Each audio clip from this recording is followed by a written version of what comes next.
Buenos días y bienvenidos a los Viernes Científicos, a una nueva sesión. Esta es la sesión número 121, un número para los matemáticos que está interesante porque es producto del mismo primo, 11 por 11. Y bueno, en esta ocasión contamos con Renato Álvarez Nodarse de la Universidad de Sevilla. Algunos lo conoceréis porque no es la primera vez que lo hemos invitado a los Viernes Científicos. Esta es la tercera. Esta vez, más de hablar de matemáticas, va a hablar de física, aunque está en un departamento de matemáticas, en el departamento de análisis matemático. Bueno, nos conocemos desde hace mucho tiempo, tenemos ya cierta confianza. Entonces, bueno, no voy a decir cuánto tiempo porque nos haría parecer viejos, cosa que no somos.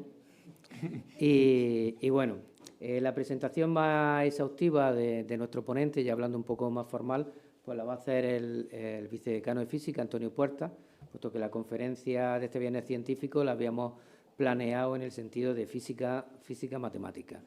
Pues nada, agradecer a Renato que esté aquí con nosotros en este viernes científico y le doy la palabra a Antonio Puerta para que nos lo presente formalmente. Gracias. Muy bien, muchas gracias. Bueno, pues la verdad es que es un placer presentar a... No sé si esto se oye.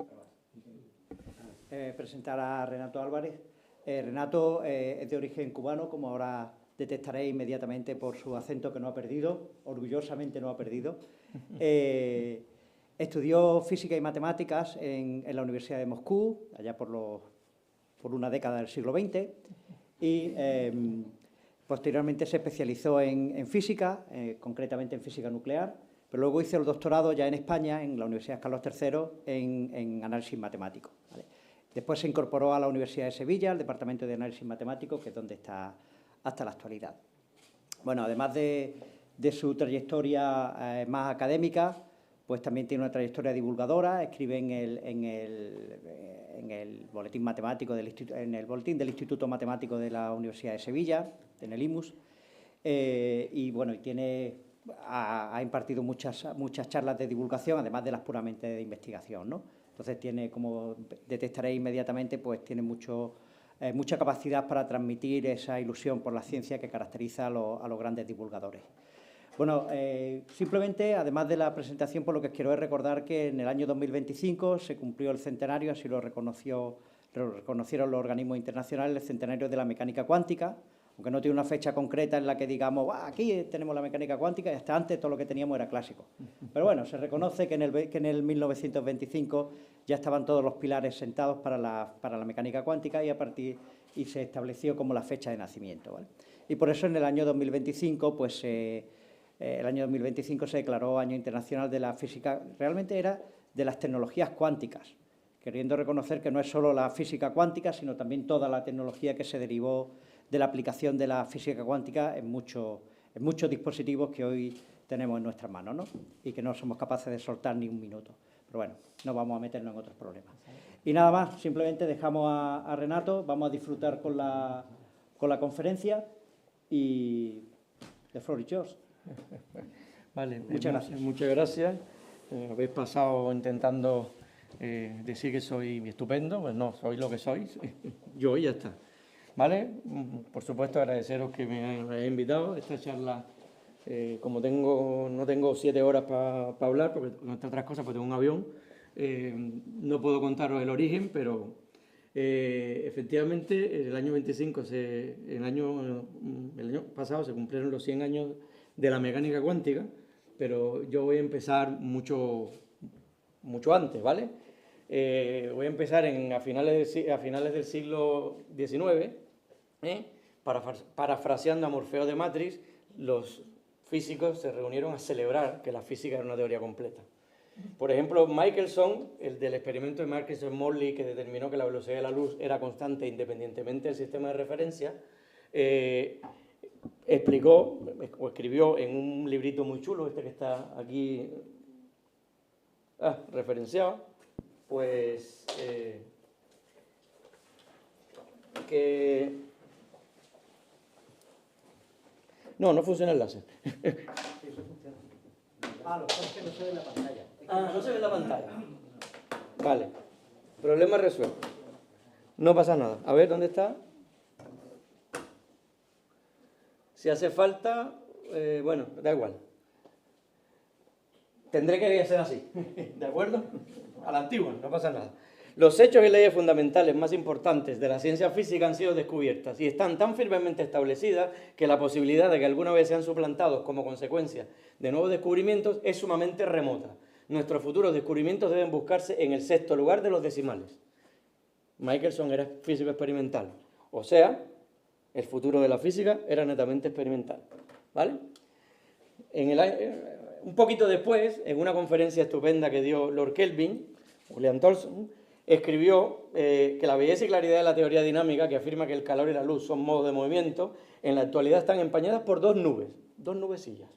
La primera surgió con la teoría ondulatoria de la luz, involucraba la pregunta ¿cómo podía la Tierra moverse a través de un sólido elástico? Tal como es esencialmente el éter lumínico, que tiene que ver con la velocidad de la luz. La segunda es el teorema de Maxwell-Boltzmann sobre la partición de la energía. ¿Vale? Bueno, estaban completamente equivocados. ¿Vale? ¿Por qué? La primera provocó una nube que no fue una nube, fue una tormenta. Porque la primera, a lo que se refería Lord Kelvin, esencialmente era que la velocidad de la luz es independiente del sistema de referencia. ¿Vale? Pues eso generó la teoría de la relatividad de Einstein, tanto la especial como luego la general. Y la segunda, directamente lo que generó fue un huracán, que fue la mecánica cuántica. De la mecánica cuántica, si alguien miró de lo que habla el resumen de esta charla, Bohr y Feynman, el primero aparecerá muchas veces en la charla, el segundo ni una sola vez, pues para el primero, simplemente en los años 50 le contó a un periodista que el que no alucinara con la mecánica cuántica es que no había entendido absolutamente nada. Y el segundo, en una conferencia de este estilo, que hizo en Pasadena, lo que dijo fue, yo creo que puedo decir tranquilamente que ni Dios entiende la mecánica cuántica. Y eso voy a intentar explicaros por qué. La charla la voy a dividir en dos partes, una parte un poco de física si queréis y una parte de filosofía. A ver, no nos asustéis porque la filosofía natural es la física también, ¿vale? La segunda nubecilla de Lord Kelvin, dejadme que empiece un poquito con ella, la radiación del cuerpo negro, ¿vale? En el año 1859, Kirchhoff, un físico alemán, se puso a estudiar la emisión de los cuerpos cuando se calientan. Yo cuando cuento esto en primaria, que alguna vez he contado algo parecido, le digo, no hagáis este experimento en casa. Si cogéis un clavo, lo ponéis al fuego y echáis un rato, vais a ver cómo cambia de colores, ¿vale? O sea, si miráis abajo es negro, pero empieza a ser rojo, rojo, amarillo, amarillo, hasta que pone prácticamente blanco si no se ha derretido primero, ¿vale? Entonces, Kirchhoff lo que montó fue lo que se llama a día de hoy el modelo del cuerpo negro. El cuerpo negro es una cavidad como esa que veis allí, donde absorbe todas las frecuencias de longitudes de onda, todas las ondas posibles electromagnéticas, desde las que vemos, las visuales, hasta los infrarrojos o los ultravioletas, ¿vale? Montó toda una teoría y midieron todas esas cosas y salía pues una especie de gráfica como ves allí, donde para frecuencias bajas casi es cero, para frecuencias altas casi es cero y tiene máximo, ¿vale? Bueno, si llamamos U a la densidad por unidad de frecuencias, entonces la densidad total en función de la temperatura es una integral. Lo siento, estamos hablando de matemáticas, así que tiene que haber fórmula y alguna que otra integral, ¿vale? Si la frecuencia es muy alta, en el año 1896, independientemente, Paschen y Wien, dos físicos alemanes, el primero de forma totalmente teórica, el segundo más o menos experimental, el segundo, una mezcla entre argumentos, digamos, no estrictamente teóricos, pero más o menos descubrieron que para frecuencias muy altas, o sea, la cola esa que veis allí, así hacia acá, donde está el 50, que los de atrás dudo que lo veáis, pues tenía un comportamiento como este que está aquí, ¿vale? Y Rayleigh, justamente a principios de 1900, probó, usando la equipartición de la energía, el teorema del que hablaba Lord Kelvin, que la U tendría que ser en realidad proporcional a la temperatura. Claro. Si cogéis U en T y ponéis la frecuencia esta que está aquí, tenéis una integral, yo creo que hasta ahí llegamos todos. Si esto es omega cuadrado, la integral de 0 infinito a omega cuadrado es infinito. Y eso se llamó la catástrofe ultravioleta. Es decir, la teoría de la equipartición de la energía era incapaz de explicar por qué razón la gráfica era de esa manera, ¿vale? Eso fue lo que dijo Lord Kelvin y demás, ¿vale? Nuestro primer protagonista, vamos a dividirlo todo en capítulos. El capítulo 1 el 14 de diciembre, nace la física cuántica, no la mecánica cuántica. ¿Vale? Max Planck, en 1900, él era ya profesor en Berlín, había sustituido precisamente a Kirchhoff y se había dedicado a estudiar la teoría del cuerpo negro. ¿Vale? Entonces, adivinó una fórmula que veis allí. Numeritos, ¿vale? Para el que no le gusten las matemáticas, numeritos. La adivinó. O sea, puso los puntitos que veía y lo clavó. Pero le apareció que necesitaba una constante, que es esa h que se ve allí, que vale algo que es 10 a la menos 34. Si eso, a ver, eso es poco serio, a día de hoy 10 a la menos 34 es 0, todo el mundo lo sabe, ¿vale? Pero no era 0, ¿de acuerdo? Entonces, de la fórmula de Planck, él mismo se dio cuenta de dos cosas muy curiosas. La primera, que si la frecuencia es muy pequeña, eso directamente recuperaba la fórmula de Rayleigh, la que llevaba a la catástrofe ultravioleta. Y la segunda es que si la frecuencia era muy grande, recuperaba la fórmula de Wayne, pues de Paschen y Wayne. O sea que su fórmula contenía todo. Le pasó muy interesante. Pero claro, a un físico es una persona seria, ¿vale? Entonces no es adivinar una fórmula, hay que justificarla. Por lo tanto, lanzó una hipótesis que en su momento fue muy revolucionaria. ¿Cuál era la hipótesis? El cuerpo negro está constituido por resonators, o sea, osciladores que oscilan a una determinada frecuencia, ¿vale? Y solo son capaces de absorber energía si es un múltiplo entero de esa frecuencia. Eso es lo que todo el mundo debería conocer, el funcionamiento de la radio, resonancia, ¿vale? Bueno, ya está. Entonces sacó una fórmula que se hizo famosa, que es E igual a h omega, los cuantas de energía. Solo puede absorber o emitir. A día de hoy nos reiríamos, ¿vale? Pero eso es una condición suficiente, teórica, y entonces un matemático, 11 años después, demostró que no solo era suficiente, la única forma de conseguir explicar desde las bases de la física esa fórmula era asumir la hipótesis de Planck. O sea, que no había narices. Adiós a la física clásica. Así que nació la física cuántica el 14 de diciembre, la clásica murió 10 años después, ¿vale? Pero eso no fue todo. Lo siguiente que vino es lo siguiente. Nuestro amigo Einstein, que se hizo famoso por 3 artículos en 1905. En el año 1887, otro alemán, Hertz, descubre el efecto fotoeléctrico. Ahí veis un esquema. Tenéis una placa, le lanzáis luz y la placa arranca electrones. De hecho, en ese efecto es en lo que se basan todas las placas solares, ¿vale? Bueno, lo que se dieron cuenta es que el número de electrones aumenta proporcionalmente a la intensidad, pero no la velocidad de los electrones. Y eso no lo entendían, porque si yo le doy una luz más intensa, yo entiendo que hay más electrones, pero también porque no van más rápido. Se supone que le estoy dando más energía. Bueno, no hay manera de explicarlo, entonces Einstein coge y dice, a ver, todo el mundo sabe que la luz es una onda, pero Newton en su día dijo que la luz no era una onda, eran bolitas, corpúsculos. ¿Qué pasa si supongo como Newton que la luz es corpúsculo y además asumo que las bolitas de luz tienen una energía que es proporcional ¿a quién? A la frecuencia. Ley de conservación de la energía, eso es en la ESO, como casi yo pues creo que todos los de aquí habéis pasado por la ESO, así que eso lo tenéis que saber. Le sale una fórmula que es esa que está allí. Esa fórmula explicaba efectivamente que la energía cinética, o sea, la velocidad de los electrones, dependía solo de las frecuencias. Si cambiaba la frecuencia, cambiaba la velocidad, pero si no, no. O sea, que explicaba el efecto, por supuesto. En 1916, 11 años después también, ¿vale? Porque el artículo de Einstein es de 1905, Millikan, otro científico, ¿vale? Muy a su pesar, confirma experimentalmente que la fórmula de Einstein es cierta y que H es exactamente la misma que la H que Planck tuvo que poner para poder tener su gráfica bonita. La misma, ¿eh? Dos fenómenos muy distintos, la misma H. Y además, ¿por qué digo muy a su pesar? Porque, a ver, las ondas, o sea, la luz son ondas electromagnéticas, ondas, no partículas. Así que quería demostrar que Einstein se equivocaba. Einstein era un don nadie en aquel momento y claro, él mismo lo cuenta en su memoria que tardó 11 años hasta convencerse de que no se equivocaba, que era de verdad esa fórmula y era la misma H, ¿vale?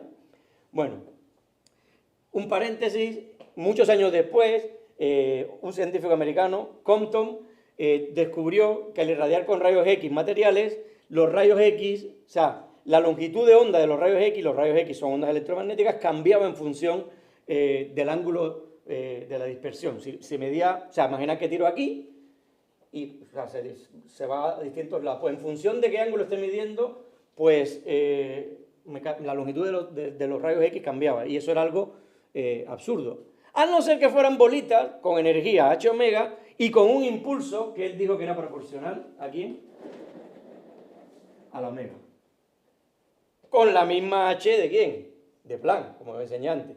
Pues lo clavó, ¿vale? Pero eso fue muchos años después. La historia pasa a antes, ¿vale? ¿Os acordáis que os dije que Planck dijo que los cuerpos negros eran osciladores, resonators y demás y demás? Claro, es que ahora nosotros dice, pero eso es absurdo. Todo el mundo sabe que la materia está compuesta ¿por qué? Por átomos, ¿sí o no?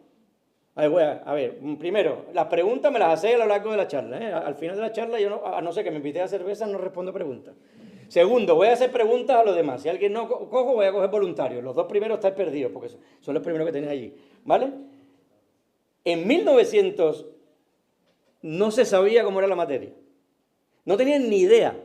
¿Me explico? Ni idea. De hecho, tal es así que uno de los pocos atomistas que había, que era Boltzmann, le hacían bullying el resto. No es broma, le hacían bullying. De hecho, tanto bullying que hay quien dice que lo suicidaron, que se suicidó por el bullying que le hicieron, ¿vale? En 1913, de hecho, ya habían decidido que el átomo era una bolita con cositas dando vueltas, como si fuera, ¿qué? El sistema solar, ¿vale? Ese es el modelo planetario de Rutherford, ¿vale? Solo que tenía un pequeño problema. Toda carga que está en movimiento emite radiación. Y si emite radiación, pierde energía. Y si pierdo energía, ¿qué es lo que hago? Me caigo.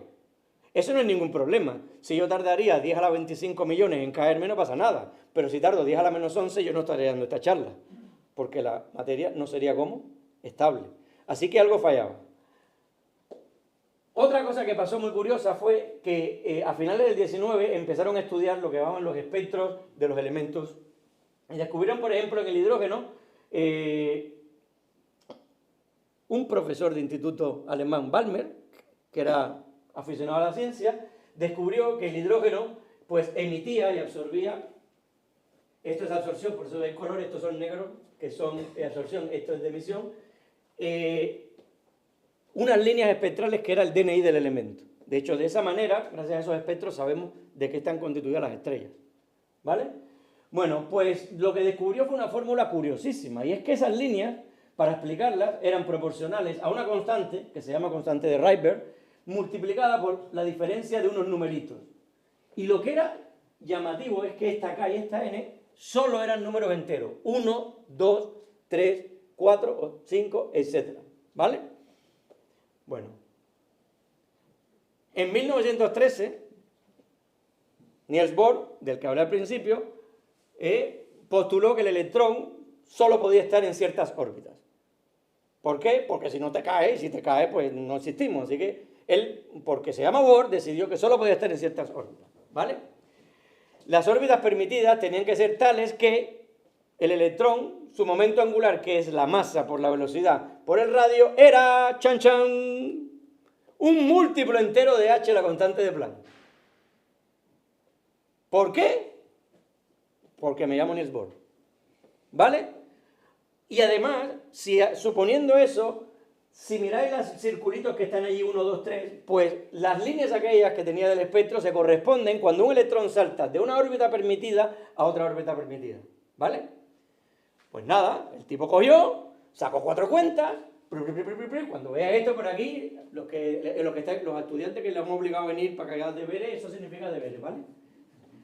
¿De acuerdo? Sacó 4 cuentas y le dijo que la energía de salto era, chan chan, un numerito donde aparecía h, la diferencia de los números enteros esto al cuadrado, y cuando puso la h de Planck, ¿qué os dio? R, la constante de Rydberg. La misma h, 3 fenómenos distintos. Eso ya huele mal, ¿vale? Muy mal. Pero os he dicho, ya lo de una vez, los físicos tienen que explicar las cosas. Bueno, a Bohr le aplaudieron, terminó con un premio Nobel, le aplaudieron, pero aquello de por qué las órbitas son esas y no otras, porque explica un experimento, venga ya. En 1923 también, o sea, cuando el efecto Compton, Louis de Broglie, que era el hermano pequeño del marqués de Broglie, francés, leyó el trabajo de Einstein, el efecto fotoeléctrico, lo leyó muy tarde, ¿vale? No, en fin, lo que había. Entre medias una guerra mundial, pasaron muchas cosas, ¿vale? Y entonces se le ocurre decir, a ver, si he entendido que la luz era partícula, esto no es simétrico, la ciencia tiene que ser bonita. Entonces, lo que son partículas también tienen que ser onda. Y entonces postuló que toda partícula tenía que tener una longitud de onda. La longitud de onda, en realidad lo que mide es, una onda es algo que no está concentrado en un sitio, normalmente está disperso. Pensar en, cuando tiráis una piedra sobre una laguna, lo que veis que se mueve son las ondas. Eso está disperso, no está en este sitio, sino que incluso esa energía lo que hace es que se distribuye, en caso de un estanque, pues circularmente, ¿vale? Bueno, pues supuso que la longitud de onda de toda partícula viviente o no viviente, digamos existente, era proporcional a h y inversamente proporcional al impulso lineal, o sea, a la masa por la velocidad. A ver, para explicar un poquito y poner en contexto. Una persona de 70 kilos, si camina 5 km por hora, tiene una longitud de onda de 10 a la menos 27 nanómetros. Nanómetros no voy a decir ni lo que es, poco, muy poco. El número importante es 10 a la menos 27. La luz tiene entre 400 y 700 nanómetros, ¿vale? Está claro que esto está concentrado, vamos, un punto, lo que le llamaría Euclides un punto, ¿sí o no? Comparado con esto, ¿vale? Pero un electrón en el átomo de hidrógeno tiene una longitud de onda de 3,4 nanómetros. Si comparáis esto con esto, esencialmente es 100 veces menos. Y ya no está muy claro que con 100 veces menos no pueda tener alguna particularidad. Que el electrón esté demasiado concentrado no está muy claro. 10 a la menos 27, sí. 3,4 parece que está un poco más disperso de lo habitual, ¿vale? Cuando le llegó a Einstein la idea de Broglie, le gustó tanto, no solo porque era el entaladero al revés, sino que dijo que ha levantado la esquina del gran velo. ¿Por qué dijo eso Einstein? ¿Por qué creéis que lo dijo? Lo he dicho 3 veces. ¿Por qué querían los físicos? Las cosas no son porque sí. Tienen que tener, ¿qué? Sentido, ¿vale?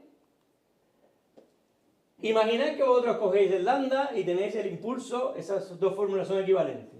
Entonces, lo que se dieron cuenta es que estas órbitas corresponden a ¿qué?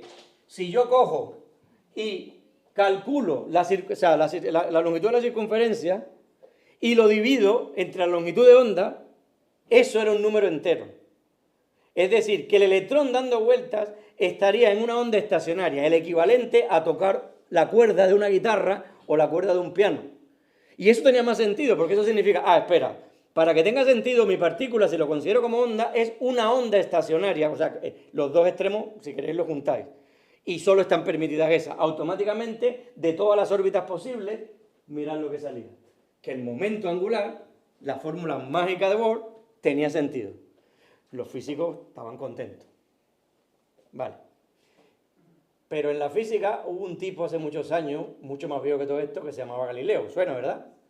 Y Galileo, en el 1600 y pico, ya no me acuerdo cuándo, no, 1600, ya no me acuerdo, escribió un librito que se llamaba El Salvatore, donde está escrito por primera vez el método científico moderno tal y como lo entendemos. Yo puedo contar todos los experimentos que quiera, pero para yo demostraros que un electrón o que una bolita es una onda, tengo que demostrarlo ¿con qué? Con un experimento. Resulta que otra vez en 1923, la tesis de Broglie terminó siendo en 1926, pero eso es otra historia que contaré luego, si hay tiempo, habían descubierto que lanzando electrones sobre una red cristalina se veía esa figura tan bonita que veis ahí. Eso se conoce en óptica como un patrón de difracción. Y la única manera de explicar un patrón de difracción, la única manera es con la teoría ondulatoria. No hay otra manera, ¿vale? Fue en 1923, nadie le echó cuenta. Tan pronto salieron publicadas las cosas de Broglie, que salieron en el 26, dijeron, hostia, aquí hay chicha. Pues el mismo Davidson con otro repitieron el experimento y descubrieron lo mismo. Pero es que no solo eso, descubrieron también que había interferencia entre electrones. Y el extremo fue en 1989, cuando Tanamura y su equipo de los laboratorios Bell en los Estados Unidos hacen un experimento donde tienen, imagina una pared con dos rendijas muy pequeñitas, ¿vale? Y lanzan electrones. Pero consiguen hacerlo de tal manera que tienen toda la seguridad de que solo puede estar pasando un electrón al mismo tiempo, digamos, a través de la pared, entre comillas. Hay dos orificios. Si uno tira muchas cosas, pues claro, algunas chocan y algunas irán de un sitio a otro. Entonces uno dice, claro, el patrón es porque los tiran mucho. No, consiguieron uno de cada vez. El experimento lo podéis buscar en YouTube, es chulísimo. No voy a poner esa película porque tarda mucho tiempo, me echan la bronca entonces. Y lo que se ve es, al principio, casi no se ve, pero se van formando ciertas líneas. Y mirar aquí, muchísimas líneas. A día de hoy, ese es un experimento que propone el CERN a los institutos. Y tienen toda la parafernalia para hacerlo. No es muy caro, ¿vale? O sea que las ondas, las partículas, también eran ondas.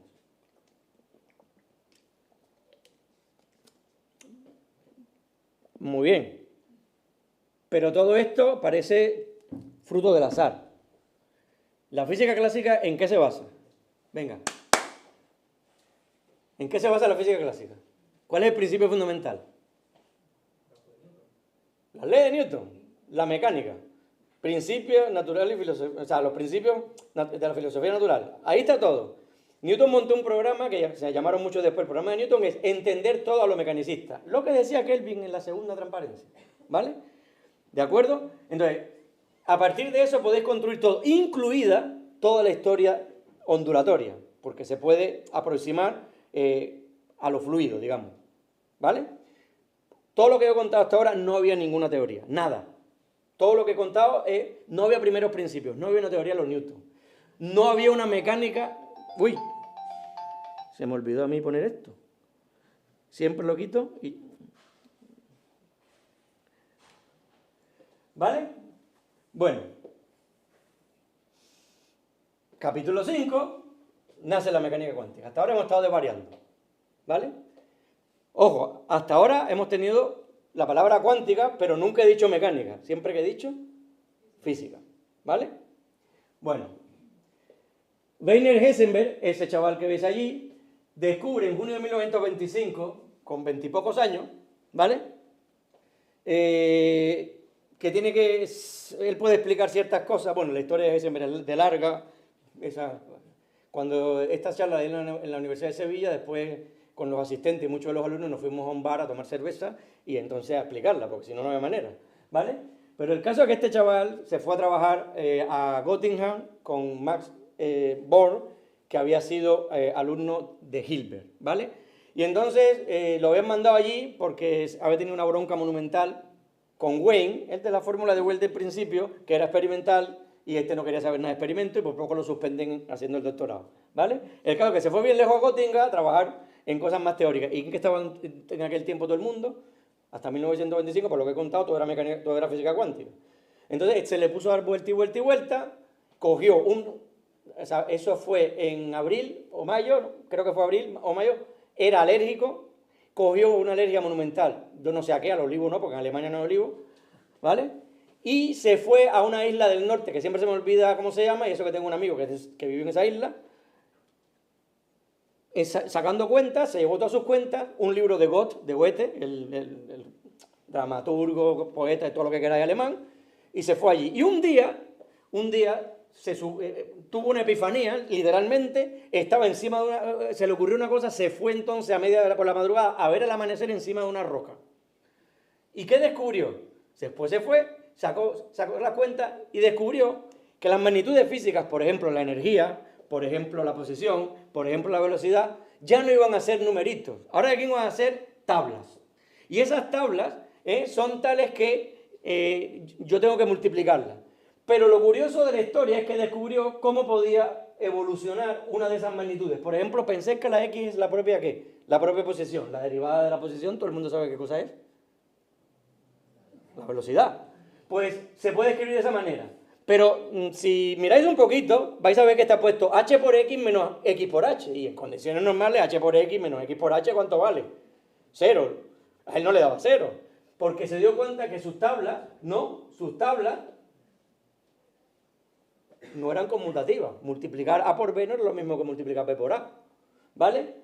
Bueno, pues nada. Le salieron unas cuentas estupendas, descubrió que podía sacar cosas cuánticas de la nada, o sea, de primeros principios, sin suponer nada. Hasta este momento siempre las h aparecían por la cara dura.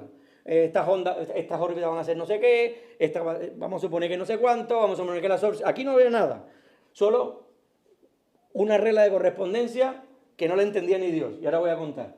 Se fue, entregó su artículo, o sea, regresó de la isla, se fue a Göttingen, le dejó a Max Born su manuscrito. Max Born lo vio, que era su director en Göttingen, se quedó flipado porque entendió que ahí por primera vez había algo serio y lo mandó a publicar. Y lo recibió aquella revista que era en su momento la mejor revista de física del mundo, el 29 de julio de 1925. El primer artículo de la mecánica cuántica firmado única y exclusivamente por Heisenberg. ¿Vale? Nació la mecánica cuántica. Por cierto, ¿os gusta la literatura? Debería. El que diga que no tengo tiza. ¿Vale? Hay un libro que cuenta la epifanía de aquel de una manera preciosa, que es Un vector terrible. Interrumpirme, contar y decir cosas, ¿eh? No, que lo he leído hace una semana. ¿Qué le ha parecido? Pues que el señor aquí estaba un poquito para allá. ¿Solo? Ahora va a venir el otro del libro, que también estaba todo para allá. ¿Vale? Os lo aconsejo porque la verdad que es divertidísimo leer. Como es una novela, entended que las novelas, los novelistas también se toman sus, digamos... yo creo que este se tomaba más que licencia, pero sí. Digamos, esencialmente es cierto lo que cuenta, lo que pasa es que se inventa historias para hacerlo más entretenido. Y por eso a veces parece que está más majara de lo que está. ¿Vale? Bueno, el artículo de Heisenberg no lo entendía ni Dios. Pero ni Dios. Si cogéis el artículo de Heisenberg que está traducido al inglés y lo leéis, aquello no lo entendía ni Dios. Aquello era una mezcla de filosofía con no sé qué, con no sé cuánto, aparecían tablas, de dónde salieron ni Dios. ¿Vale? Pero claro, ¿por qué Born, que además era editor de esa revista, le pareció alucinante? Porque Born descubrió que lo que había no eran tablas, eran matrices. A ver, aquí todo el mundo ha visto matrices, ¿a que sí? Eran matrices, y todo el mundo sabe que el producto de matrices en general es ¿cómo? No conmutativo. ¿Importa qué? El orden, ¿vale? Así que el tipo cogió y dijo, esto lo voy a reescribir yo para que lo entiendan los mortales, ¿vale? Se fue a ver a Pauli, os suena el nombre de Pauli, otro de los grandes físicos en su momento, que había sido también alumno de él, de hecho fue el alumno anterior a Heisenberg. Y Pauli le dijo que estaba en otra cosa, a lo mejor en el principio de exclusión, a saber en qué, estaba en otra cosa. El caso es que tuvo que trincar al primero que pasó por allí, que es un tal Jordan, que era físico y después se convirtió en matemático, ¿vale? También os sonará de álgebra lineal. Bueno, pues escribió un artículo donde reescribió todo lo que contó Heisenberg, pero ¿con qué? Con la teoría de matrices. Y cuando llegó Heisenberg le dijo, Dios, esos son matrices. Y Heisenberg dijo, no me digas, ¿eso qué es? ¿Por qué? Porque en aquellos tiempos no se daba álgebra lineal, ¿vale? De hecho, en el artículo, una de las cosas que aparece, sale esa fórmula que es original de Max Born, y se da cuenta que se explica muchas cosas de las que tenía Heisenberg. De hecho, cuando el discurso de premio Nobel, creo que recordar que fue, años después, escribió el propio Born, este resultado me conmovió igual que el navegante, después de un largo viaje sin rumbo, se conmueve al divisar la tierra buscada. Y de hecho lo mandó a grabar y es el epitafio de su tumba, ¿vale? No me digáis que eso que está en verde, su frase no es de un poeta. Bueno, curiosidad. Born, Heisenberg y Jordan, o sea, ya los tres juntos, escriben un artículo de 59 páginas, ¿vale? Que envían a la misma revista donde está la teoría completa, pero está escrita en el lenguaje matricial, desde el principio hasta el final. Está escrita de una manera preciosa. Pero tiene una nota a pie de página, y esto es que no se ofenda a nadie, yo soy muy dado a esto. Una nota a pie de página que a mí me encanta, que dice, hasta ahora la teoría de las formas cuadráticas de infinitas variables se ha desarrollado principalmente para una clase especial. Pero aquí solo nos interesan las fórmulas no acotadas. No obstante, podemos suponer que en general las reglas se ejecutan de la misma manera. Había descubierto que la teoría de la que habla no era más que la teoría de las formas cuadráticas de Hilbert, que es lo que llamamos hoy la teoría de operadores en espacios de Hilbert. Pero estaba hablando de los operadores acotados, y ellos tenían operadores no acotados. Por eso me encanta cuando dicen, no obstante, podemos suponer que todo va a funcionar igual. ¿vale? Muy típico de los físicos, diría un matemático, ¿vale? Bueno, ¿tuvo éxito en la mecánica matricial? Venga. Levanta la mano los que dicen que sí. Uno, los que dicen que no. El resto no se pringa, ¿no? En fin. Menos mal que por abrumadora mayoría, excepto los que no se pringan, es que no, efectivamente. Nada. Cero. ¿Por qué? Ya os lo dije antes. En el currículum de los físicos no existía el álgebra lineal. El álgebra lineal es de Cayley y es de finales del siglo XIX. Y no estaba, digamos, en el currículo de los estudiantes. De hecho, hay una frase genial de Einstein, ¿vale?, que le escribe en una carta a su amigo, el ingeniero Besso, el día de Navidad de 2025, precisamente, que dice: la cosa más interesante suministrada últimamente por la teoría de Heisenberg-Bohr-Jordan, ese artículo que os dije antes, de los estados cuánticos. Un verdadero cálculo de hechicería donde aparecen determinantes infinitos, las matrices, en lugar de las coordenadas cartesianas. Esto es eminentemente ingenioso y, a causa de su complicación, está suficientemente protegido contra toda demostración de falsedad. O sea, que gente no entendió un pimiento, por no decir otra palabra, ¿vale? Pero ojo, quien quizás mejor lo expresó fue Debye, Peter Debye, otro premio Nobel y otro que era holandés pero estaba en Berlín. Cuando le preguntaron en los años 60 sobre la acogida de la mecánica matricial, su respuesta fue: sí, le prestamos atención. Se tenía la sensación, ¿por qué este complicado formalismo? Pero tan pronto se puso en una ecuación diferencial relacionada con la mecánica, ¿la de quién? La de Schrödinger, uno se sintió muy aliviado. Sentí que entonces comprendía las cosas, mientras que con Heisenberg no las comprendía demasiado bien.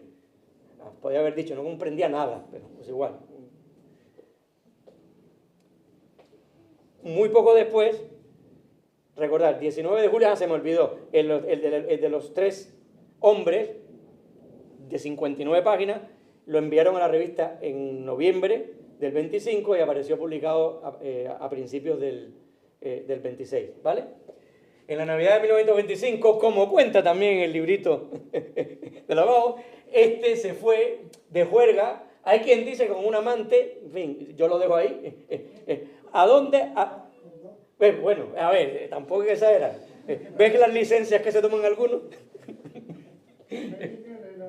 Sí. Se fue de excursión de Navidad a pasar la Navidad, en vez de en casa con su mujer, con su amiga. Me dicen que son más, yo no estaba, no lo sé. ¿Vale? A las montañas de Suiza. Y ahí tuvo otra epifanía, se puso a probar. Pero la historia viene de detrás. Schrödinger era viejo comparado con los demás que he mencionado, o sea, los Heisenberg-Jordan, incluso Bohr era un poco más viejo, pero eran muy jóvenes.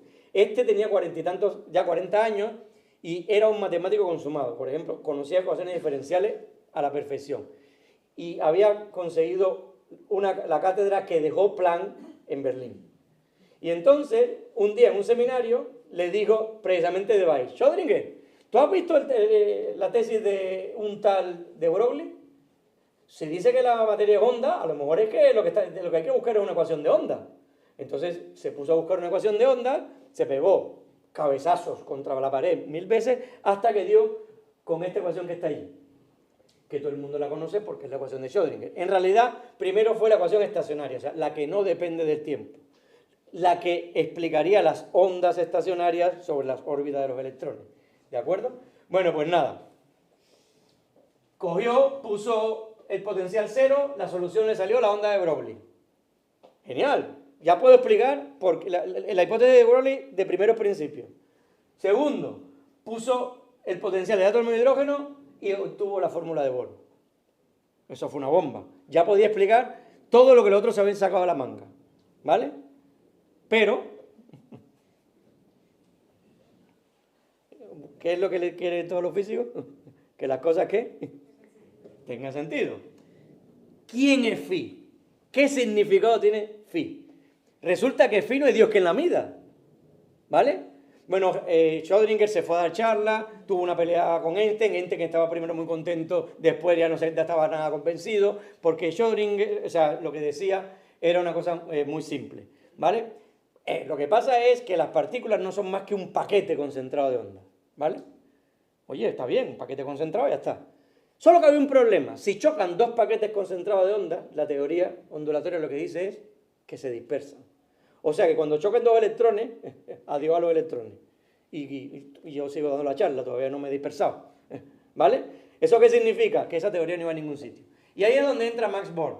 ¿Vale? Max Born resulta que se puso a estudiar las colisiones de partículas. Y descubrió que en realidad sí la phi tenía un sentido.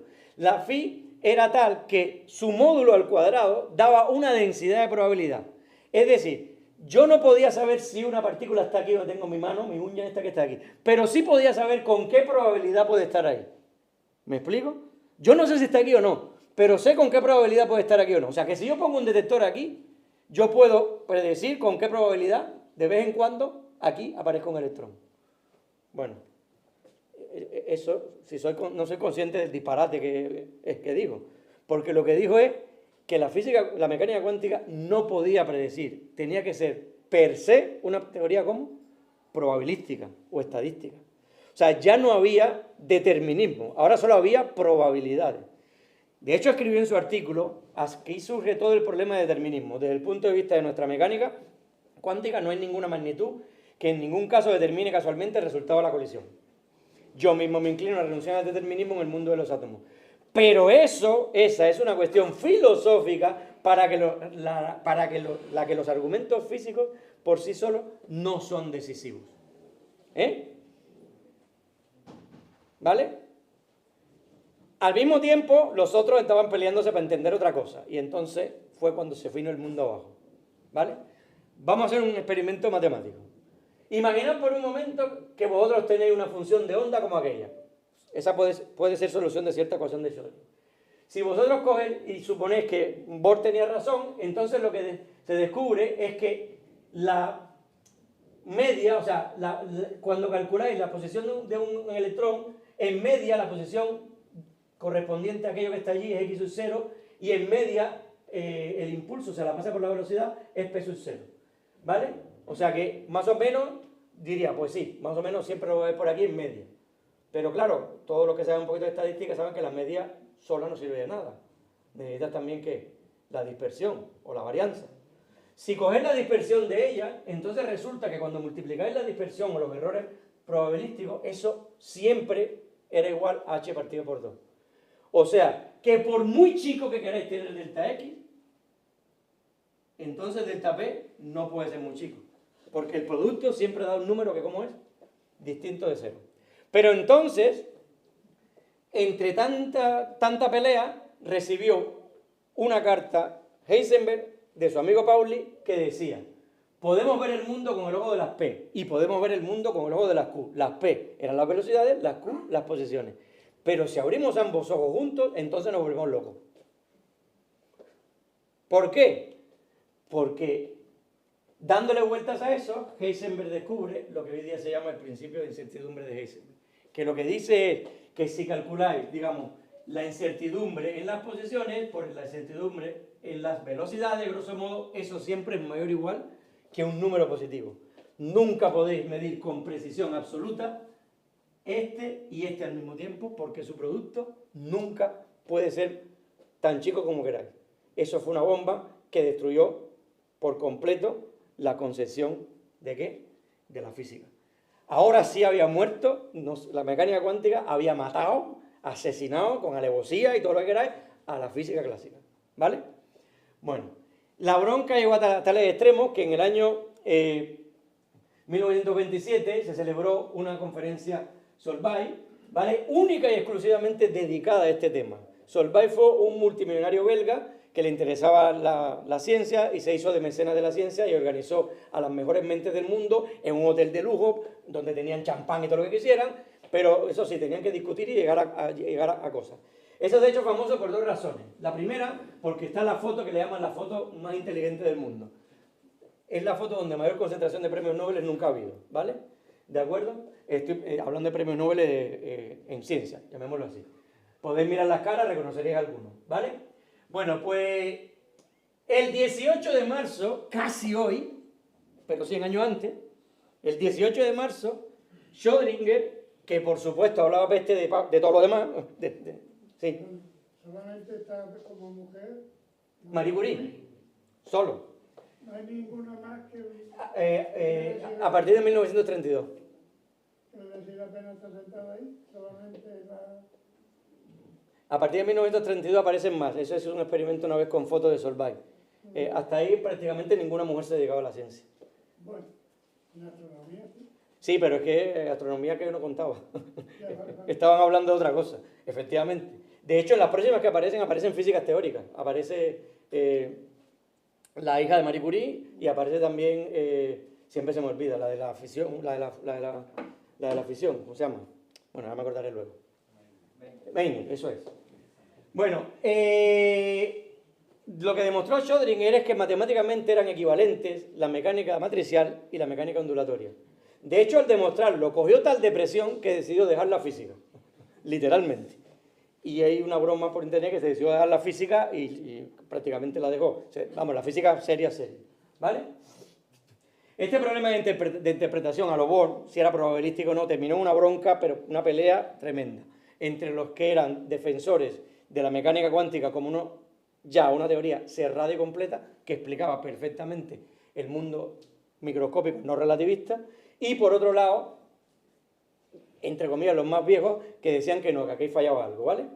Y esa pelea, que además empezó aquí, trascendió, y es una frase mal puesta en contexto muchas veces, de gente diciendo que Dios no juega los dados. Con esa frase es la que voy a terminar la charla un poquito más adelante, ¿vale? Bueno, para poner orden se necesitaba algo. Y quien puso orden, en realidad, de alguna forma fue Hilbert. Hilbert tenía en sus famosos problemas de 1900, uno de los problemas era axiomatizar la física. ¿Para qué? Para evitar malentendidos. Y de hecho, la mecánica cuántica para él era totalmente esencial. Para él, claro, él estaba en Göttingen, o sea, estaba viendo todas las broncas, todas las peleas, y se daba cuenta que eso es lo que al final iba a conseguir poner orden, ¿vale? Y efectivamente, la solución es que a finales de los 20, John von Neumann, que el nombre os sonará porque ya está en todo, en economía, en informática, en física, en matemática, en todo, hasta en guerra, ¿vale? Pues trabajando con Hilbert y luego él por su cuenta desarrolló la teoría matemática de la mecánica cuántica, que no es más que la teoría de operadores sobre espacios de Hilbert.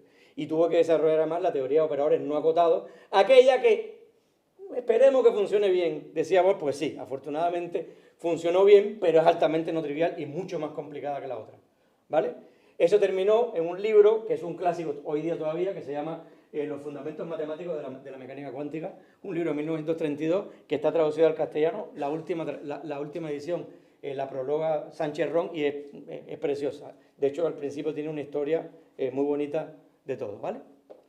Bueno, vamos a la segunda parte, que es más corta. Se acabó la física, murió la física, ¿vale?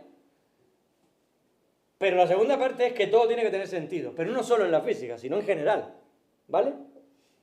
Bueno, ¿cómo entender la teoría axiomática? No desde el punto de vista físico. Imaginad que vosotros tenéis un electrón que está en el estado 1 o puede estar en el estado 2.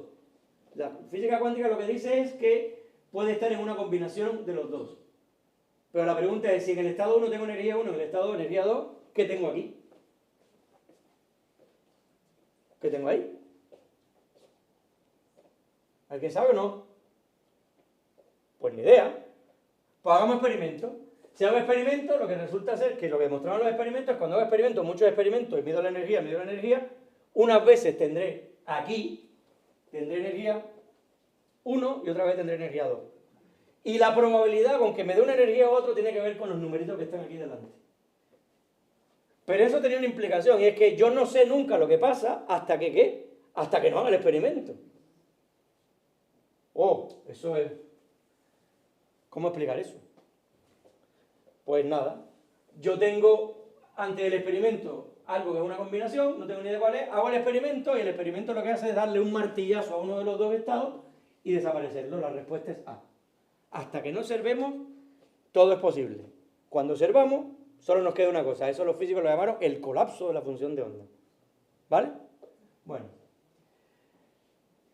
En 1935, Schrödinger, que ya no aguantaba más, digo, esto no sirve para nada, esto es mentira. ¿vale? Así que ahora yo voy a parar el cronómetro porque voy a contar una película para que os reáis un rato.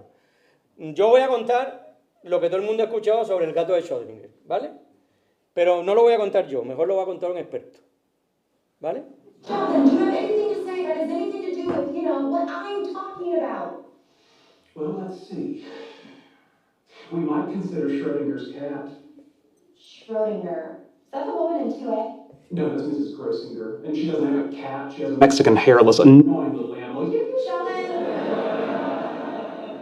Sorry, you diverted me. Anyway, in 1935, Erwin Schrödinger, in an attempt to explain the Copenhagen interpretation of quantum physics, he proposed an experiment where a cat is placed in a box with a sealed vial of poison that will break open at a random time. Now, since no one knows when or if the poison has been released, until the box is opened, the cat can be thought of as both alive and dead.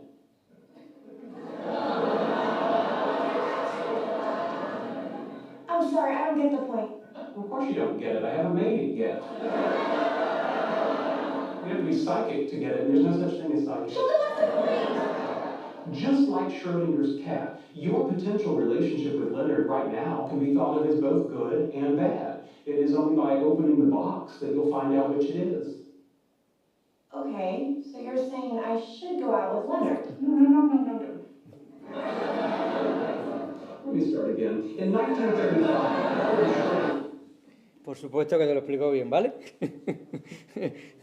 Bueno, Einstein nunca aceptó la mecánica cuántica, ¿vale? Nunca la aceptó. Y de hecho, en 1935 escribe un artículo que se conoce, bueno, junto con Podolsky y Rosen, que se conoce como la paradoja EPR, ¿vale? Quiero terminar simplemente contando qué pasó con esa historia y demás, ¿vale?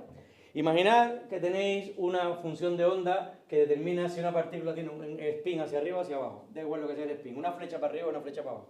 O sea, yo voy por ahí con una flecha en la cabeza para arriba o con una flecha en la cabeza para abajo. ¿Vale? Entonces, si ponéis eso que está aquí, y como he puesto ahí 1 sobre raíz de 1 sobre raíz de 2 y ya no os acordáis nada de antes, yo lo que diré que eso significa que con probabilidad 1 medio, cuando yo hago una medición me sale que tengo el spin arriba o que tengo el spin, ¿a dónde? Abajo. ¿De acuerdo? Entonces, pues nada. Imaginad que ahora tenéis un mesón neutro que se descompone en un electrón y un positrón. Entonces, cuando sacáis las cuentas, lo que tenéis es una función de onda que mezcla la función de onda de cada uno de los electrones. ¿Qué es lo que hago? Cuando yo hago un experimento, o bien tengo la primera o bien tengo la segunda. Porque también tengo una suma, ¿vale? El primero que se le ocurrió eso fue a Schrödinger en el artículo del gato de Schrödinger. Eso se llama hoy día el estado entrelazado entanglement, que os sonará, porque últimamente ha tenido, digamos, ha sonado mucho en los medios, ¿vale? Entonces vamos a hacer el siguiente experimento, ¿vale? Tenemos a Alice y Bob, que son los clásicos colegas, y tenemos a Charlie, que es el de la CIA, ¿vale?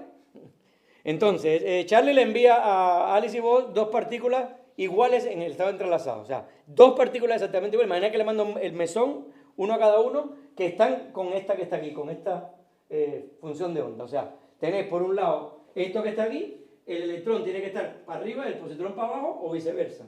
¿Por qué? Porque la suma de los espines tiene que dar 0. ¿Por qué? Porque al principio tengo 0. Vale. Cuando Alice mira, dice, yo tengo, envío para arriba. ¿Dónde lo tiene Bob? Si él lo tiene arriba, imagina que es este, entonces el otro ¿dónde tiene que estar? Abajo, no tiene lesión. ¿Me explico? ¿Vale? Pues abajo. Pero eso no puede ser. Porque yo no he dicho dónde están Alice y Bob. Alice y Bob pueden estar uno aquí y uno allí, pero Alice puede estar aquí y Bob, ¿dónde? Yo qué sé, en un agujero negro en Andrómeda. ¿Cómo es posible que yo sepa lo que tú tienes, ¿no? Al mismo tiempo que tú. Eso significa transmisión instantánea de información. Eso está vedado por la relatividad general, ¿vale? Eso es lo que le llamaba Einstein, bueno, Spooker Frame, bueno, lo que sea, reacción fantasmal a distancia, ¿vale? No puede ser, ¿de acuerdo? No puede ser, ¿vale? Así que para entender y para terminar, yo tengo que hablar de filosofía, ¿vale? ¿Qué es la realidad física? Einstein defendía que las propiedades de un sistema existen independientemente de cualquier medición. A ver, ¿no os parece sensato eso? ¿Sí o no? Sí. Seamos honestos. Aquí el único que participa es usted, ¿cómo se llama? Miguel. Le dais una medalla, ¿eh? Al resto, nada, ¿eh? ¿Vale? Bueno, la realidad existe de verdad y las propiedades de los objetos son reales. No tienen nada que ver si las puedo medir o no puedo medir. O sea, el spin está para arriba o para abajo, mídalo o yo no lo mida. O sea, mi partícula lo tendrá arriba o lo tendrá abajo, pero no, es independiente que yo mida o no. ¿Me explico? Es una cuestión de principio. Hay una anécdota muy graciosa que en los años 50, Einstein, que ya estaba en Princeton, andaba con uno de sus colaboradores y también fue su biógrafo, que fue Abraham Page. Y entonces, andando por allí, en los jardines, esto lo cuenta Page, le dice, ¿realmente crees que la luna solo existe cuando la estás mirando? Entonces hay alguna pregunta. Imaginad a Einstein y a Heisenberg peleados, porque uno decía una cosa y otro decía otra, y que se viran a vosotros y os preguntan, ¿realmente existe la luna? A ver, decidme, ¿existe la luna? ¿Dónde está? ¿Tú la estás viendo? Ah, está muy grande. ¿Seguro? Yo tuve una pelea con un amigo mío físico sobre la patata. Porque yo le decía, a ver, la patata está allí en mi cocina. Si yo voy allí, me dice, pero tú estás en el salón, ¿cómo sabes que está allí? Bueno, es que has hecho un experimento. ¿Entendéis la pelea? Bueno, pues no pasa nada. ¿Quién ganará? Ya veremos, ¿vale?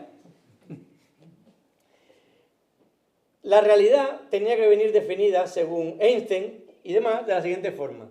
Si, sin perturbar de ninguna manera un sistema, podemos predecir con certeza absoluta, es decir, con probabilidad 1, el valor de una cantidad física, entonces existe un elemento de realidad física correspondiente a dicha cantidad física. Según la mecánica cuántica, esto no es así. Heisenberg, que era razonable, porque Jordan era un talibán, hablando en plata, ¿vale?, decía, para conocer el estado de un objeto es necesario observarlo. La observación implica una interacción entre el observador y el objeto que modifica el objeto. Para obtener una descripción espaciotemporal es necesario observar, y esta observación perturba el sistema. Si el sistema se perturba, ya no podemos seguir su conexión causal de manera pura, exacta y sin adulterar. En consecuencia, el simple concepto determinista de la naturaleza que existía en la física clásica anterior ya no puede llevarse a cabo. La interacción entre el observador y el objeto hace imposible una conexión causal clara. Jordan era más bestia, decía, sí, lo que no mide no existe. ¿Vale? Este era más suave. ¿Vale? Así que, si tengo localidad, tengo que tener que no puedo mandar información a velocidad mayor que la de la luz, no puedo tener sucesos instantáneos, y la realidad es lo que venía de antes, ¿vale? Así que una teoría local realista, las mediciones no pueden influir en los objetos. La partícula siempre tiene spin, el que sea, el que le toque, no porque yo mida o deje de medir, y la información no se puede transmitir instantáneamente, ¿vale? De hecho, Einstein lo que decía que la mecánica cuántica tenía variables ocultas. Y decía, no puedo creer seriamente en la teoría cuántica porque no puede conciliarse con la idea de que la física debería representar una realidad en el tiempo y el espacio, libre de acciones fantasmales a distancia, ¿vale? Si Alex y vos están muy lejos, no deberían poder saber el uno que tiene el otro instantáneamente, ¿vale? Según Einstein, no se puede permitir una definición de realidad que permita eso. Ya está. Ya estamos a punto de terminar. Me encanta cómo se llama el capítulo. El universo es raro. ¿Vale? A ver, la teoría cuántica no es una teoría completa. Primero hay que definir qué es una teoría completa, ¿no? Y hay que ponerse a pelearse con las teorías completas. O sea, pero al final tenemos a Galileo, ¿sí o no? ¿Cómo demostrar que es completo o no? Pues muy fácil. Vamos a ver o vamos a intentar lidiar con algún experimento que me diga de alguna forma si la teoría es local realista o no. Y entonces la solución la dio un tipo desconocido en aquel momento. Bell. Este tipo, John Bell, tiene una historia espectacular, una historia personal espectacular. Era un niño que andaba en su barrio sin zapatos. Y ya está, ¿vale? Desgraciadamente murió por infarto cerebral el año que le propusieron para el premio Nobel, ¿vale? Que lo hubiese ganado seguro, vamos, ¿vale? Bueno, este tipo trabajaba en el CERN y en sus ratos libres se dedicó a los fundamentos de la mecánica cuántica. Y lo que se hizo fue hacerse una pregunta totalmente distinta.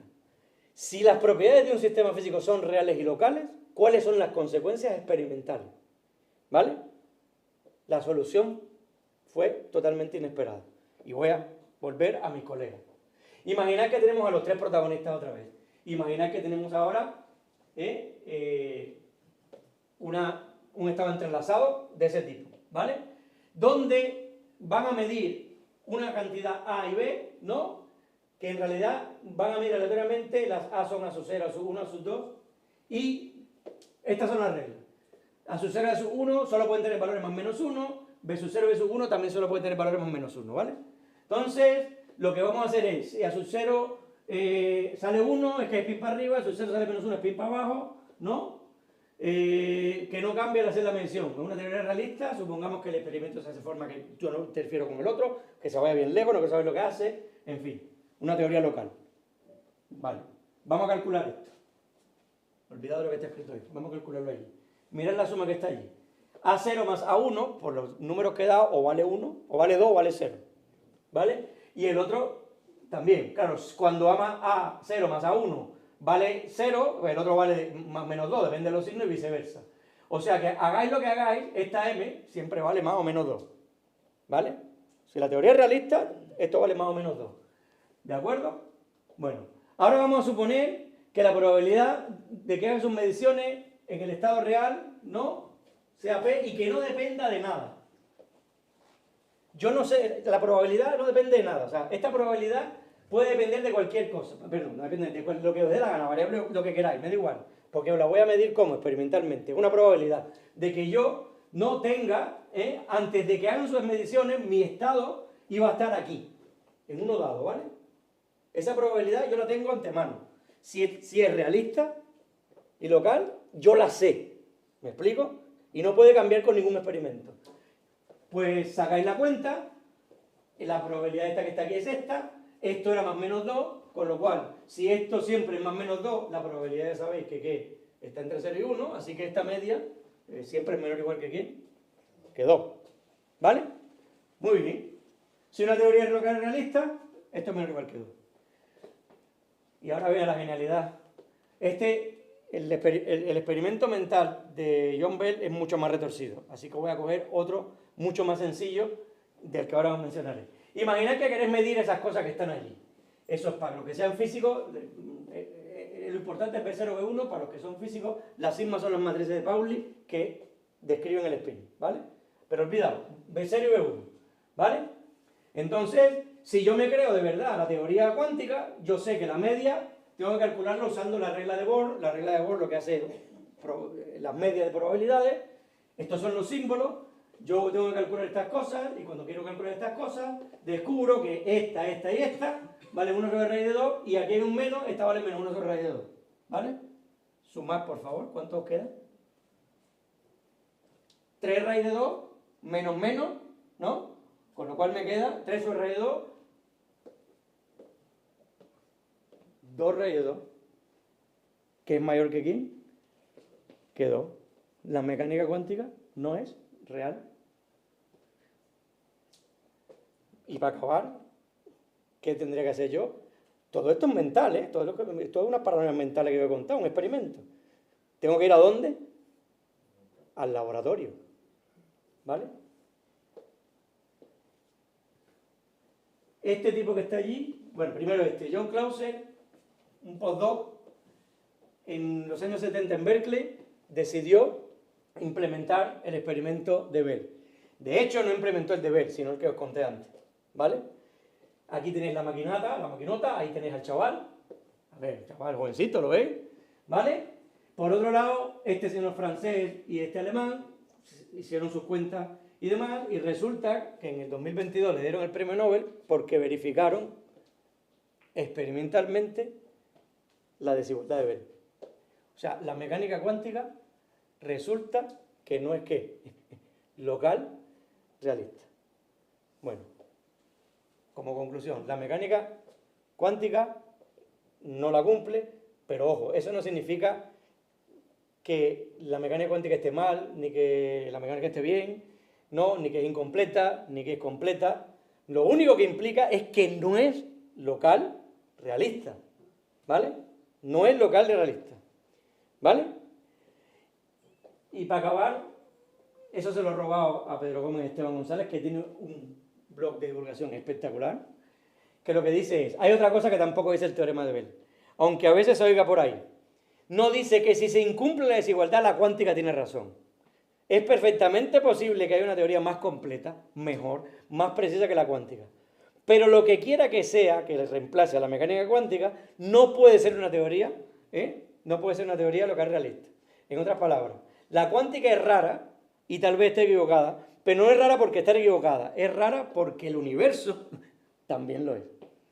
O sea, toda teoría que quiera describir el mundo, especialmente el mundo microscópico, no puede ser local realista. ¿Vale? Y para terminar, como os prometí, Einstein le escribió una carta a Bohr el 7 de septiembre del 44. Nos hemos convertido en antípodas en relación a nuestras expectativas científicas. Tú crees en un Dios que juega los dados, lo había dicho mucho antes más, lo repitió hasta la saciedad, y yo en la ley y el orden absolutos, en un mundo que existe objetivamente. Ni siquiera el gran éxito inicial de la teoría cuántica me hace creer en un juego de dados fundamental. Sin duda llegará el día en que veremos de quién fue la actitud instintiva correcta. ¿De quién fue? De Bohr, porque definitivamente Dios sí juega los dados, ¿vale? Espero que con esta charla habéis entendido un poco la afirmación original de Bohr y Feynman, y muchas gracias.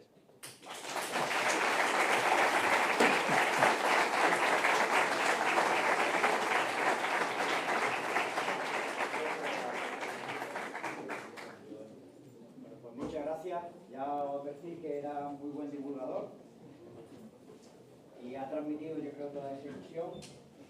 ¿Pregunta? ¿Alguna pregunta si aceptarás, no? Sí, venga. Venga, pregunta por cerveza, ¿no? Yo invito a cerveza. ¿Preguntas? Ya que ha hablado antes de la interpretación de Copenhague, la otra interpretación... sí, perdón. Que como ha hablado antes de la interpretación de Copenhague, digo que la otra interpretación, la de los múltiples mundos, que qué aceptación tiene en general entre los científicos, ¿es más o menos? No es que yo no sé... ¿Cuál dirías que es la prevalente? Déjame que te corrija. Sí, sí. Yo te puedo decir lo que yo creo, no lo que creen los otros científicos, con la aceptación. A ver, yo no creo en esa teoría, pero yo no soy nadie. Weinberg, que es un premio Nobel, un tipo que tuvo mucho que ver con la teoría cuántica de campos, pues yo leí en un sitio que afirmaba de que incluso esa teoría que parece kafkiana, que si la usas puede sacar resultados interesantes. O sea, hasta ese punto. Y la teoría lo que dice, para que no lo sepa, es que cuando un electrón decide por cuál de los rendijos va a pasar, el mundo cambia. Se parte en dos, el mundo que fue a la izquierda o el mundo que fue a la derecha. De hecho, hay libros de ciencia ficción espectaculares, como un libro de Frederick Paul, que lo que cuenta es qué pasa en un mundo donde se empiezan a entremezclar realidades. ¿Vale? La respuesta es no lo sé. Yo creo que para mí eso no tiene sentido, porque lo que yo haría es lo que hizo Bell, preguntarme si eso tiene sentido, ¿cómo lo puedo ver experimentalmente? Y lo que sí es verdad es que la otra lo clava. ¿Me explico? Yo no he encontrado descubrir lo que... Porque esto que os digo, que dijo Weinberg, él no dice dónde.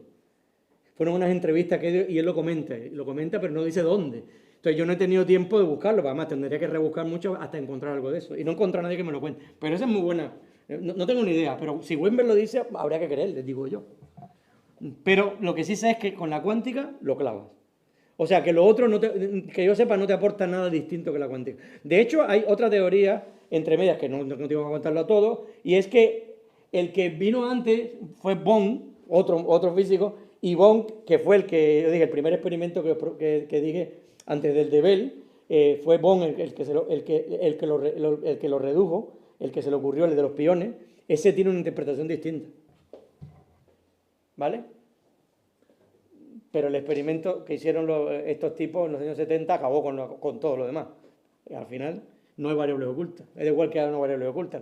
La teoría no es local realista. De hecho, no dice que sea no local o dice que no. Dice, lo que no es local realista al mismo tiempo. ¿Vale? Eso es lo único que dice, ¿eh? ¿Más preguntas?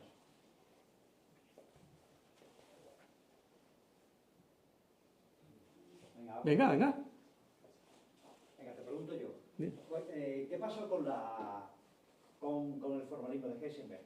Quiero decir, al final, Sí. todos nos quedamos con Rödinger. ¿Qué recorrido tuvo el formalismo de Heisenberg? Cuéntanos un poquito eso. Es que no hace falta. Te lo voy a contar te lo voy a recordar porque lo puse aquí. A ver, esto está en...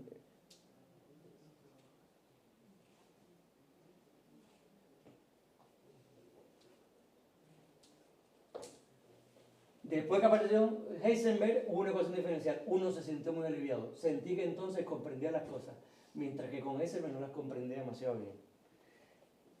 De hecho, yo no hice hincapié, pero yo dije que Max Born se dio cuenta lo de la interpretación probabilística.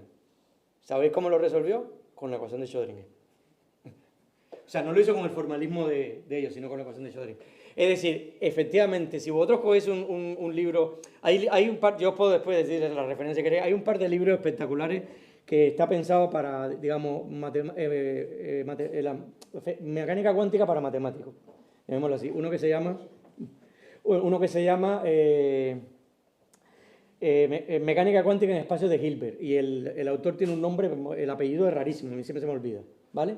Y construye toda la teoría de operadores, la hace espectacular. Y ahí tú te das cuenta que a la hora de la verdad, ¿qué resuelve la ecuación de Schrödinger? Por ejemplo, Pauli le echó la bronca a Born porque decía que cuando hizo el artículo de las matrices había metido muchas cosas raras al precioso artículo de Heisenberg, al que no entendía ni Dios, ¿vale? Y entonces Heisenberg se cabreó mucho y lo que le dijo, a ver si pones de tu parte y echa una mano un poquito. Y el tipo resolvió, después que lo hizo Schrödinger, el átomo de hidrógeno usando la teoría del formalismo de Heisenberg. Y eso y el suicidio estuvieron cerca. Porque es extremadamente complicado. Mucho más fácil la Schrödinger. Por eso, esencialmente, a día de hoy, el formalismo que perdura, ¿cuál es? Schrödinger. O sea, a la hora de la verdad, tiene cómo aproximar las soluciones, un montón de cosas, todo lo que tiene que ver con scattering, o sea, dispersión de partículas, todo es Schrödinger porque... Y además, como son equivalentes... Venga, pregunta. ¿No hay ninguna pregunta? ¿Otra? Sí. Espera. Nada, preguntar si recomienda algún medio, ya sea libro o canal de YouTube de divulgación de física o de ciencia en general que recomiende o que sea inspiración para ti. Simplemente eso. Ese, el tamiz que dije, es muy bueno en física. Se llama... sigue activo, no, sigue en la web, pero no está activo, pero tiene, por ejemplo, toda la historia de la mecánica cuántica, que se llama mecánica cuántica sin fórmula. Ese es precioso. Por ejemplo, para explicar la desigualdad de Bell usa los cuantejos, que son conejos cuánticos, y te mueres de la risa, ¿vale? Y también tiene la teoría de la relatividad sin fórmula. Entonces, ese es espectacular, vale la pena verlo. También, ese todavía no lo he oído, pero quienes lo llevan los conozco y sé la calidad que tienen, que se llama La Vaga Esférica. Lo buscáis un podcast de La Vaga Esférica y os vais a morir de la risa, y explican cosas de ciencia a nivel actual, pero muy chulo. También hay otro que ahora tendría que acordarme, tendría que escribirme y recordarme, decirle. Había uno que comentaste, porque ahí tengo un amigo que escucha uno que lo crearon en Valencia, y entonces cubre toda cosa de ciencia más bien pura, y dice que es espectacular, que desde Galileo, Newton, y que es espectacular, pero no me acuerdo cómo se llama porque... O sea, yo vivo así. Me da tiempo leer casi de milagro, más que divulgación, cosas técnicas. Y por cierto, si vosotros queréis recomendación de libro, yo os puedo... Uy, no, esto no. En mecánica cuántica, ese libro de arriba está bastante chulo, ¿vale? Porque es muy divulgativo. El que está en rojo es la Biblia, pero ese es un libro académico. Totalmente académico, o sea, este no es una... Y aquí está el que os dije, de Benjamin Lavaux, y no sé si lo conocéis, hay un libro de Jorge Volpi, con un escritor mexicano, que se llama En busca de Clinsor. Clinsor era el nombre en clave del que decidía la financiación de los proyectos en la Alemania nazi, y lo estaban buscando porque se consideraban que era el que había destinado el dinero para toda la investigación, con seres humanos, y en particular para montar el sistema de asesinatos masivos de los judíos, las cámaras de gas, ¿vale? Nunca lo encontraron, hay quien, las malas lenguas dicen que era Heisenberg, ¿vale? Pero sí, nunca pudieron demostrar. Y En busca de Clifford es la historia, esa historia.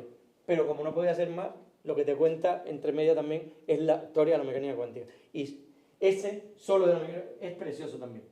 ¿Vale? O sea, eso os lo recomiendo a todos. Vale, gracias. De que tengan que ver con física cuántica, ¿vale?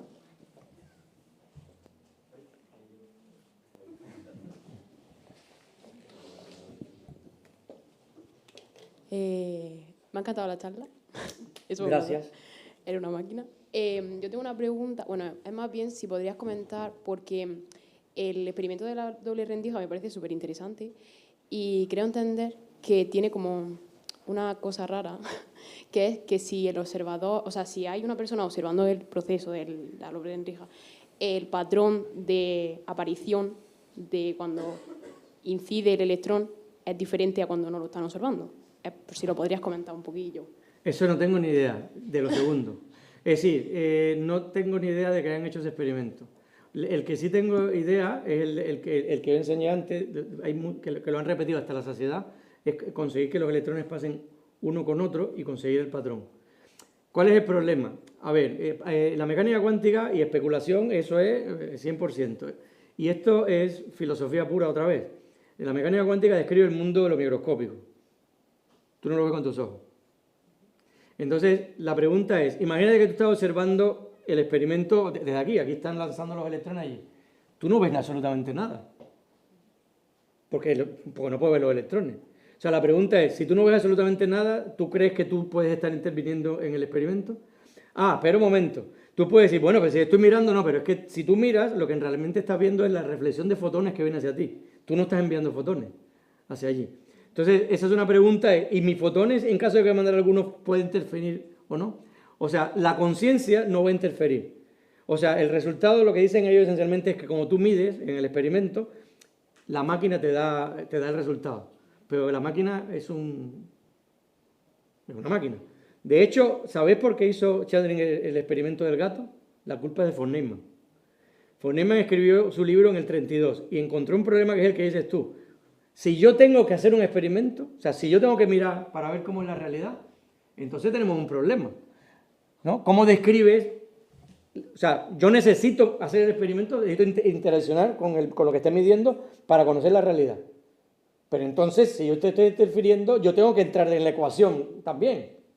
No sé si me explico. O sea, si tú haces un experimento y supone que los experimentos no dependen nada de mí, la realidad es la que es, tú dices, vale, yo lo describo en función de mis leyes. Pero si mis leyes dicen que yo tengo que hacer el experimento para ver, cuando yo hago el experimento, yo estoy metido en el experimento. Entonces, claro, decía, la máquina está en el experimento, interfiera, entonces coge una función de onda que es la mezcla de la función del estado más la... Y llegó un momento en que le dije, claro, se dio cuenta que nunca iba a parar. Y entonces dijo, la intervención de un humano para la cadena. Eso es lo que tú estás diciendo. Lo dijo. Y entonces Chodrin, que en fin, era un cachondo mental, según decían, era el jefe de la fiesta, de toda la fiesta, llegó y dijo, ah, sí, pues te voy a hacer el experimento del gato.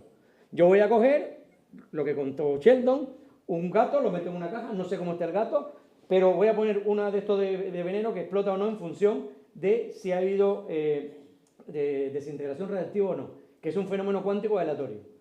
Entonces, según tu teoría, querido colega, resulta que yo no sé si el gato está vivo o está muerto. Está en una superposición de estados vivo o muerto. Entonces, cuando abro la caja, es cuando único puedo ver si el gato está muerto o no. De hecho, hace poco, esto tiene que ver con esta historia, la gracia de esta historia es que aquí está roto el veneno y el gato está vivo. Esto lo está diciendo Schrödinger. ¿Vale? Pero no hay manera de saberlo. ¿Me explico? O sea, yo no conozco ningún experimento, pero la razón es esa. Y lo que estás diciendo tiene que ver con lo que dijo Schrödinger. Schrödinger dijo, pues efectivamente, Schrödinger no, von Neumann, que la única manera de parar es observar. O sea, meter un observador, un ser consciente. Entonces, eso le dice muchas gracias a Schrödinger. Pero si hay experimentos que digan que ha cambiado, no. De hecho, todos los experimentos, esos siempre son distintos. Siempre es el mismo patrón que enseñé, pero no son exactamente los mismos. ¿Vale? En mi conocimiento. Es decir, no sé si hay experimentos o no. Entonces, ¿cuáles son las líneas hacia el futuro para intentar, no sé, darle sentido o no darle sentido a todo esto? ¿A qué? ¿A todo esto que es la mecánica cuántica? Pues sí. Hay una cosa a la que yo me aferro, porque sí, por educación, por convicción o por lo que sea, y es que lo que yo creo en el método científico. Entonces, tiene razón de alguna forma lo que decía Heisenberg y demás, de que solo tiene sentido lo que puedes medir. O sea, yo no he tenido tiempo porque aquel me dijo que como me pasara un minuto me mataba. Ya me pasé 1 minuto y no sé si llegaré vivo a... Heisenberg, cuando estaba dándole vuelta a la cuestión, ¿por qué nadie dio con nada? El primero que dio con algo fue Heisenberg. Prácticamente por la misma razón por la que John Bell descubrió cómo responder a la paradoja de Einstein. ¿Vale? Tú tienes que buscar un experimento, o sea, tienes que hacerte la pregunta correcta. La pregunta de Bell, ¿cuál era? Si una teoría es lo que es realista, ¿cómo lo veo en un experimento? Lo que hizo Heisenberg en su momento fue lo siguiente. Él dijo, aquí estamos desvariando, que si la sonda es así, que si la sonda es allá, que si el electrón... Yo no veo el electrón, yo no lo veo. Yo no veo esto, no veo... ¿Qué es lo que yo veo? Entonces se dio cuenta que tenía que conseguir una teoría que describiera lo que él veía, en el sentido amplio, lo que el experimento le daba. Entonces, en ese artículo, que tiene gran parte de filosofía, por eso en plan broma digo que no entendía ni Dios, lo que dice es que yo me tengo que centrar en cualquier teoría en lo que puedo, o sea, tengo que intentar explicar lo que yo puedo ver. Einstein le echó una bronca, porque Einstein le dijo que no, que la base de la teoría tenía que ser para luego poder ver. Pero no, él tiene razón. Imagínate que tú quieres, o sea, que tú crees en algo, en lo que quieras creer. Vale, puedes creer en lo que quieras, pero si tú no lo puedes ver, la pregunta es, ¿cómo me demuestras que es ver en el sentido amplio? O sea, un experimento, algo que sea una consecuencia, no vemos los electrones, pero vemos las cosas que les pasan. Entonces, ahí está el futuro. O sea, cualquier teoría que tienes, al final tiene que pasar porque tiene que describir algo que tenga sentido, algo que tú puedas ver, algún fenómeno que tú sabes que existe. Y la teoría tiene que ir por allí. También es verdad que cuando tienes una teoría, el propio método científico te dice, esa teoría te permite predecir nuevos fenómenos que entonces tú puedes buscar. O sea, esa es mi visión a día de hoy, que no ha cambiado mucho desde que estudié donde estudié, porque fue la que de alguna forma me inculcaron. Tienes que describir, ¿no? Tienes un problema el que sea, pues tienes que describirlo, crear las matemáticas o lo que tengas o crear la teoría, pero algo tangible. Entonces, por ejemplo, yo soy muy escéptico con la computación cuántica. Y digo computación cuántica porque cuando me dicen los ordenadores cuánticos, le digo, no, los ordenadores todos son cuánticos. Se basan en los microprocesadores, que son transitores, que es un fenómeno cuántico. Pero la computación cuántica son algoritmos distintos. Pero claro, se basan en una velocidad que conlleva a una estabilidad que a día de hoy somos incapaces de tenerla. Yo creo que el récord lo tenían, no sé si fueron los chinos, 10 a la menos 9 segundos, algo así. O sea, estabilizado algo que podría servir como un procesador de cálculo, que sería muchísimo más rápido, pero claro, todavía para que lleguemos a meses, desde los 10 a la menos 9 segundos. No sé si te respondió, pero lo que yo veo es así. O sea, yo creo en la escuela de Bohr, la interpretación de Copenhague. Tienes que describir, la teoría tiene que ir por lo que va. Por ejemplo, si hay alguno que no me eche mucho la bronca. Física de altas energías, sabéis que existe la teoría de la supercuerda. ¿No? ¿Suena? La teoría de la supercuerda intenta unificar todo, o sea, la mecánica cuántica con la relatividad general. Una es clásica, una es cuántica. Para hacer eso, montaron una teoría donde en realidad el mundo viene de 11 dimensiones y nosotros lo que vemos es una proyección, llamémosle así, de E4 si incluimos el tiempo, ¿vale? Para hacer un experimento, para lo que terminó con la teoría cuántica como establecida, fue cuando descubrieron el mesón de Higgs, que hay quien dice que el bosón de Higgs todavía, que aquella curvita que está allí, a ver si o no. Supongamos que ese existe. ¿Sabéis lo costoso que fue y que el tamaño del acelerador que hubo, que involucró a varios países?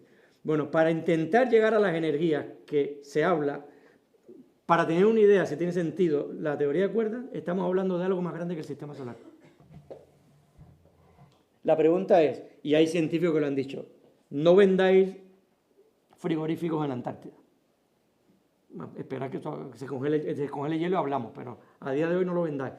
Porque eso es, o sea, están montando algo que es inviable. no hay un experimento capaz de ver eso. Entonces tú puedes montar una teoría, pero esa teoría a día de hoy no sirve absolutamente para nada. Porque, o sea, las previsiones son que deberías, o sea, que si acaso tendría que ser más grande que el sistema solar. Me puede decir, sí, hombre, sí, claro, podemos encontrar una tecnología nueva. Bueno, vale, cuando la encontremos hablamos. Pero a día de hoy, con las leyes, incluso de la mecánica cuántica, la manera de acelerar lo que da es que el tamaño es ese. Y eso es inviable. Inviable. ¿Vale? Última pregunta. Luego Hola, las cervezas las que queráis. Bueno, soy estudiante de matemáticas. Me parece estupendo. Y nada, era una pregunta un poco más personal, ya no era sobre el tema. Ningún problema. Habías dicho que habías estudiado física. Física y matemáticas. Y luego doctoraste en... No, yo estudié física y matemáticas. Lo que sería hoy el doble grado de física y matemáticas, pero por la rama de física. Bueno, que te quería preguntar que por qué, digamos, pasaste de física a matemática, aunque no lo has dejado olvidado. Que me inviten y doy una charla de por qué. Ninguna broma. Cuando tenía 12 o 13 años, yo leí un libro que escribió Podolsky, el de la conjetura, ¿vale? Que se llamaba ¿Qué dijo realmente Einstein? ¿Vale? En un librito así, bueno, lo tengo en mi casa fotocopiado.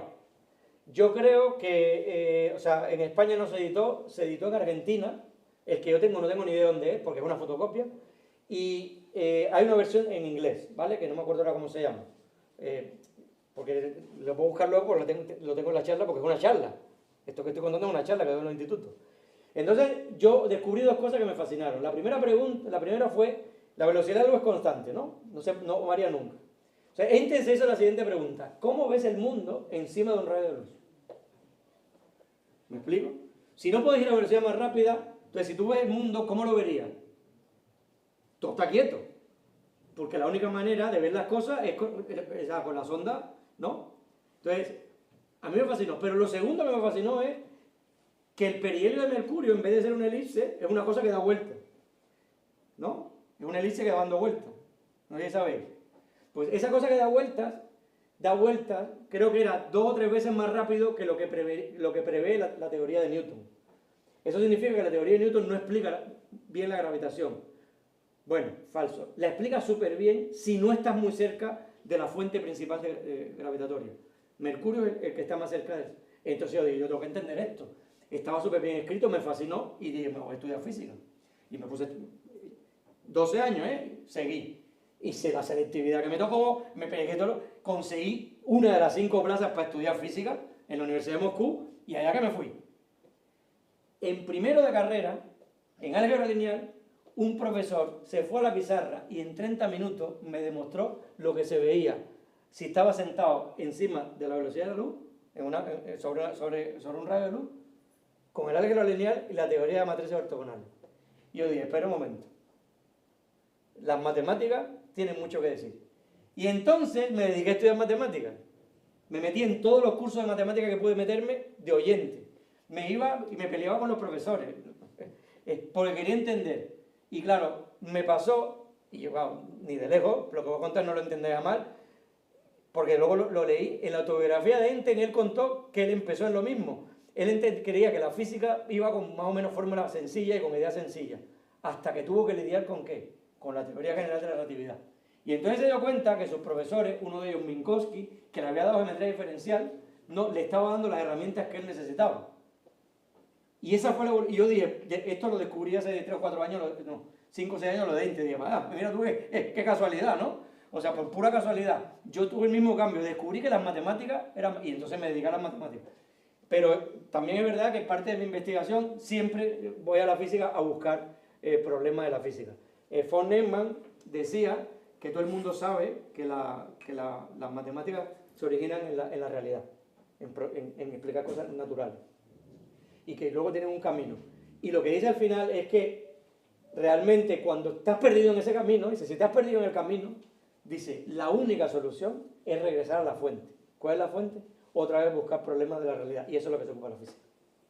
O sea, lo que a mí me enseñaron allí, me inculcaron, es que el mundo que nos rodea tiene problemas muy complicados de resolver, que incluso no tienen matemáticas. Como os conté en esta charla, Bohr dijo, vamos a suponer que esta teoría funciona también aquí. yo sé que no es la misma, pero...